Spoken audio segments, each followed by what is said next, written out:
দিতে পেশায় আসবেন। আমাকে যদি চাপ না দেওয়া হয় আমি কিভাবে এখানে দাঁড়ায় কথা বলতাম? আমাকে চাপ দিয়েছে তো বলে এখন আমি দাঁড়ায় কথা বলছি।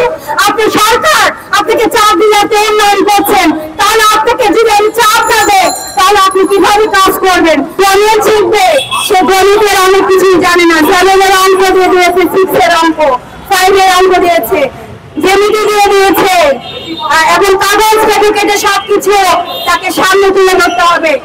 তো 60 শিক্ষার্থী একজন শিক্ষক যে রেশিও কিভাবে মূল্যায়ন করবে? এই যে অ্যাসেসমেন্ট এখানে স্পেশাল চাইল্ড বাচ্চাদের বিশেষ চাইল্ড সম্পন্ন শিশুদের ক্ষেত্রে ব্যবহার করা হয় 1:1 অ্যাসেসমেন্ট করা। আমার বাচ্চা তো 1:1 এ পড়ছে না, তাহলে তাকে কিভাবে অ্যাসেসমেন্ট করবে? তা আমি বলতে চাই, যারা গুণী বিশেষজ্ঞ এই কারিকুলাম গুলি প্রণয়ন করেছেন, বলেছেন যে অভিভাবকরা কথা বলতে পারবে না, তো কারা কথা বলবে তা বলো। তারা এসে কথা বলুক আমাদের সাথে। আমরা যদি অভিভাবকের কথা বলতে পারি, অভিভাবক শিক্ষক শিক্ষার্থী মিলিয়ে হয় একটা শিক্ষা। যদি সেই শিক্ষা শিক্ষিত যদি জনগণ তৈরি না হয় তাহলে সামনে কারো লিডারশিপ দায়িত্ব নেবে। আমি মুক্তিযুদ্ধ দেখিনি 9 মাস, কিন্তু আমি বই করে জেনেছি।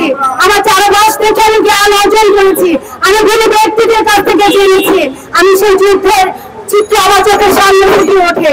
আমি ধর্মের জ্ঞান আমার জানা নেই, কিন্তু আমি রাসূলের জ্ঞান মানুষের কাছ থেকে, বইয়ের কাছ থেকে, বিভিন্ন জনের কাছ থেকে, বিশিষ্ট ব্যক্তিদের জ্ঞানের ব্যক্তিদের কাছ থেকে জেনেছি।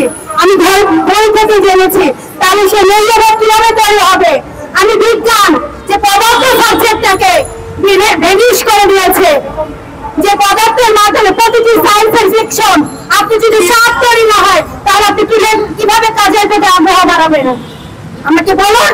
এই যে আপনারা সাংবাদিকতা করছেন, আপনাকে যদি আগ্রহ তৈরি না করা হয় তাহলে কিভাবে আপনি সাংবাদিকতা পেশায় আসবেন?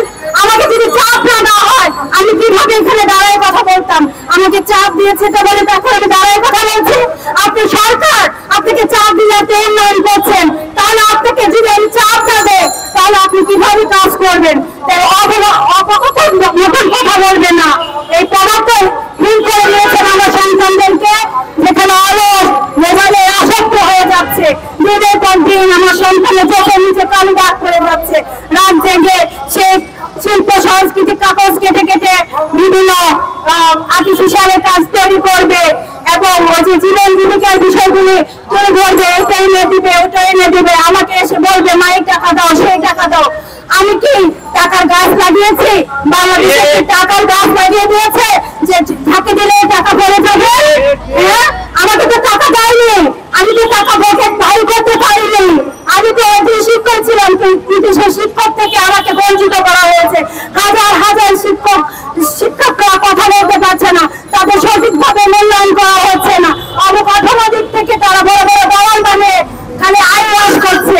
আমরা তো বড় বড় দালাল চাইনি, আমাদের যে